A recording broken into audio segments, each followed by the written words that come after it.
Welcome to my channel Girija's world. ఒక cup శనగపిండి, 2 ఆలుగడ్డలు ఉంటే చాలు. ఈవినింగ్ స్నాక్స్ ఆలూ బజ్జీ 5 నిమిషాల్లో రెడీ. దీనికి కావాల్సినవి 2 ఆలుగడ్డలని ముందుగా పొరుసు తీసుకున్నాను. ఆ తర్వాత శుభ్రంగా కడిగి దీనిని నేను స్లైస్ మోడల్గా కట్ చేశాను. చూడండి, ఈ విధంగా అన్నీ కట్ చేసుకోవాలి.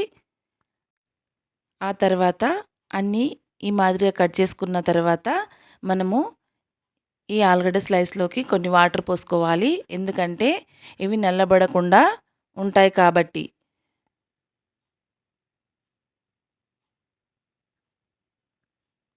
మనము ఒక కప్పులో శనగపిండి పోసుకోవాలి. శనగపిండిని ఉండలు లేకుండా ముందుగా కలుపుకోవాలి. ఆ తర్వాత అందులో ఉప్పు, కారం, వాము, చిటికెడు వంట సోడా వేసుకొని బాగా కలపాలి. పిండిలో ఇవన్నీ కలిసే విధంగా కలిపిన తర్వాత నీళ్లు తీసుకొని కొన్ని నీళ్ళు పోసుకుంటూ ఈ పిండిని మొత్తం ఈ విధంగా కలుపుకోవాలి. ఒకేసారి నీరు పోయకుండా కొంచెం నీళ్ళు పోసుకుంటూ కలుపుకోవాలి.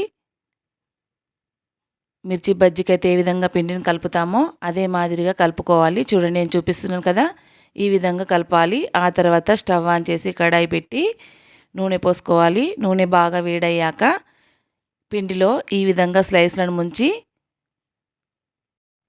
ఒక్కొక్కటిగా ఇలా నూనెలో వేసుకోవాలి.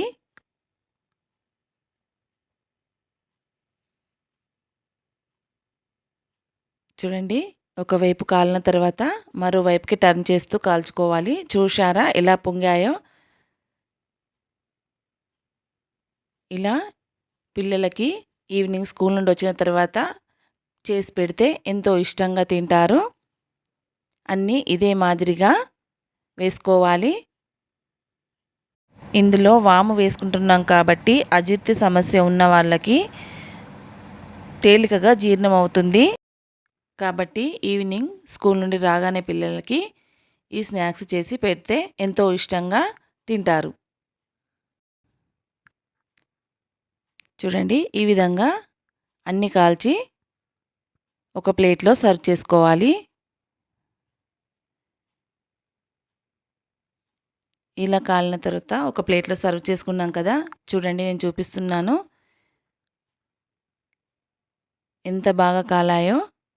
ఒకటి తుంచి చూపిస్తున్నాను. చాలా సాఫ్ట్గా కాలాయి.